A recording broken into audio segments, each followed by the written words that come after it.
Hello, welcome to my channel. My name's Amanda and I love crafting, shopping, decor and makeovers. Thanks for tuning in. As promised, today I'm sharing with you an overview of all the crafts that I have in my house for autumn. Some I've done before, some I've done this year. Some are just like upcycling, like here this squirrel has gone through a few different colours. This year he's white. He started off gold, he became copper and now he's white. Same with this truck here as well, that started off life blue and it has now become white with Oak Tree Farm on the side of it. Instead of Farm Fresh, which is what I had on before, and I think that looks great and now actually can be used for all seasons, whereas I think when it was blue it looked quite spring-like, so it really works lovely for the autumn. I'm very pleased with that. And I've done some cross stitches. I have shared those with you in the past, so they're just dotted around. This is a new sign that I made this year, so I just got a printable, some of my lovely papers that I got from the range, autumn backing, and I had the heart already. It's a little sign that I already had, so I just used the heart, drew round it, cut it out so I have my background, and then just with my Pritt stick just glued it on to the back of the heart, and then just added the printable that I cut out into a nice shape and pop that on, and that makes a fabulous sign. I'm so glad I live in a world that has Octobers, and I still have the original sign on the back so you can easily turn it round. So it's a really easy, quick craft to do, but I do love making little signs. Another thing I love to make for my seasonal decor is a wreath. And this one is a really lovely one, using those leaves that you get in a pack. You get like about 50 for £1, and I've just used those as the base, layered them on top of each other, and then got some sort of eucalyptus bits and pieces that I had and some acorns and some cones and just stuck it all on the top. The base that I used was a lovely sort of straw one, which I thought went really nice for harvest autumn period, so I'm really pleased with that wreath. That's turned out really nicely. So the next craft I came up with was another idea to use up those wreaths, and I thought I'd do like a bowl. So I got this glass bowl and some plastic and thought I'd do a sort of a paper mache idea. Ideally I could have done with a balloon, but I thought, well, I'll give it a try with a bowl. So I just added some water to some PVA glue, just stirred it up there, and then just proceeded to get the plastic completely covered with glue, and then my leaves completely covered, and on the hope that I would be able to layer them all together, and you know, eventually they would dry into a bowl shape because I was using the bowl as a base. So I did give it a try. I think, like I said, if I had a balloon I would have used a balloon, because obviously when it dries you can pop it and then things should stay together a little bit better. Possibly also my plastic bag might have been a bit loose, so I did find it quite hard to get them all to overlap and stick on, but as you can see here it's sort of coming together quite well, so I was quite confident. But in the end, after I had left it to dry, when I sort of peeled them off, they didn't really come off in one group bowl, so the bowl was a bit of a try out and didn't work. But then I did have those leaves that I had to find something else to do with them. But I had a nice little display in my porch this year with my lovely truck, and then in the background this lovely button pumpkin that I made using buttons and sequins. And then over here I upcycled my ladder. It was previously wood coloured, and I've painted it with a lovely grey colour. And I think it just looks fabulous. I have gone and painted lots of things grey. I've painted my shoe thing grey, that grey, the truck, the squirrel, well, they've gone white, and everything just looks really nice now.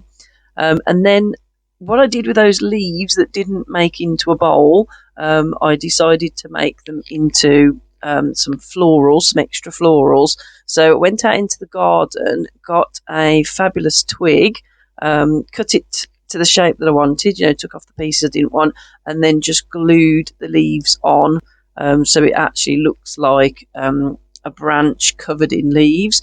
And because I have painted them in PVA, there's a nice glossiness to them as well, so I thought that worked out really well. And then also in this vase, I had this, which came with pumpkins on. It came with black and orange pumpkins. I took the black ones off because I thought they were quite Halloweeny, and then where the gaps were, I filled in with those leaves as well. So the leaves didn't go to waste. I did find a use for them. And then here's just a few ceramic pumpkins that I got from Hobbycraft. They come plain, and then you can just paint them up with some definition, colour the stalks, add a bit of paint onto the outside, and they're just great ornaments. And you can paint them any style you like, or decoupage them.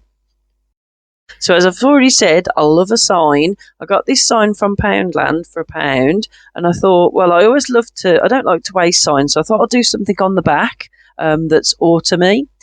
So again, got my faithful autumn papers, had a little look through, decided which one to use the sign to draw around, and then cut it out. And then on the white side of the sign, I could stick that on as a base. And then I'm just using some printables. So I just found, you just go on and on the internet and search autumn printables. There's loads of things, or just little small files that you can get. So I've got this one that says "Hello Pumpkin," and I just glue sticked it on. And so it's so simple, really easy, but I just think it looks fabulous. And then just to add a touch of finishing pizzazz, I thought I'll make a bow. So I just cut 2 tails for the bottom, rather than actually making a bow. Then cut 2 tops that fold over, and then just glue it all in place. It is a much easier way of doing a bow, and it looks better. And then in the centre, just to cover up any gluing, put a lovely button in autumnal colour there, and I think that looks fantastic. So pleased with that. So simple but effective. And I'm sure if you was to buy a sign like that, it would cost a lot more than £1, and little bits I already had lying around the house.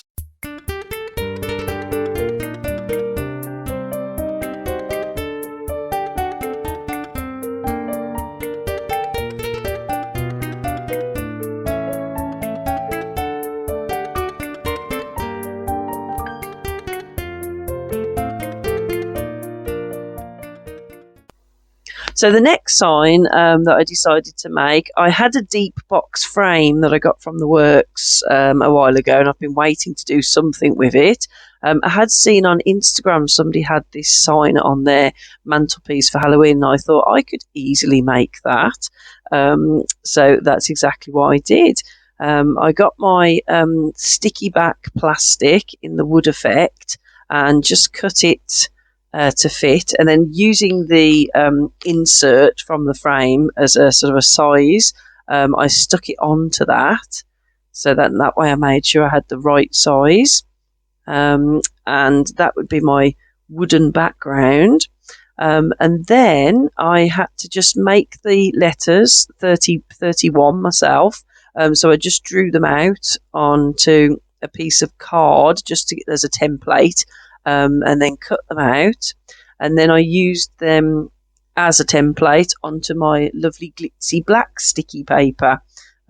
So I then put them onto there so that I could cut them out. And obviously the reason it's 31 is because Halloween is on the 31st of October. So I thought that makes a really nice idea. So here I am, just drawing around, remembering to do it backwards, because obviously when you cut them out and stick them down, it will then be the right way around. I've made that mistake before, learned from that. So yes, don't forget to put them on backwards, cut them out, and then because it's sticky, I just had to peel it off and then stick it onto my wood effect background. It did get a little bit stuck, but it was not too bad. Once you get it on, it's okay. So then I got the 31 on, and then I needed to add the word October. So I had some sticky letters that I got from Poundland, actually, funnily enough, and I just found out the letters for October and then popped them on. If you don't like where the letters end up, you can easily take them off and put them back on again. That's the beauty of them, and I did do that a couple of times until I was happy.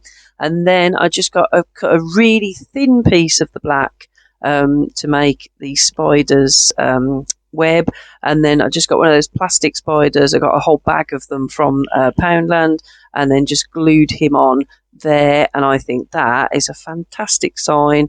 And again, it cost very little to make. I think the box frame was £4, and then all the other stuff I already had. Just recapping around now, all the things that I've made. I've got my Halloween house. I've got my stones that I've made. I got a little Halloween house from Hobbycraft last year and painted it up. I've got various signs that I've painted or made, and then I've got printables that I've got off the internet and put them into frames to make pictures. I covered some books with some autumn papers, which I thought was a really cool idea this year. Like I said, I've painted different things. I've done my rolling pins, little rolling pins, and little wooden spoons, and I've got a pom-pom wreath and some cross stitches and all sorts of things, all little touches that I've made, and I've put it in my decor. And as I've said before, it makes me happy making them, but it also, it just gives you a sense of kind of like you're involved in your decor. You're not just buying things and sticking them somewhere. You've kind of been inspired by things. You've made your own version of it. And I think that's much more personal and much more exciting. So I hope you've enjoyed the little look around my crafty things. And I have already started thinking about crafting for Christmas. So that will be coming soon. Stay tuned for that.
So, as always, thank you very much for watching. If you have subscribed, thank you very much. If you haven't, please consider doing so. Give me a like, drop me a comment, because I do love to hear from you. So, until next week, take care. Bye-bye.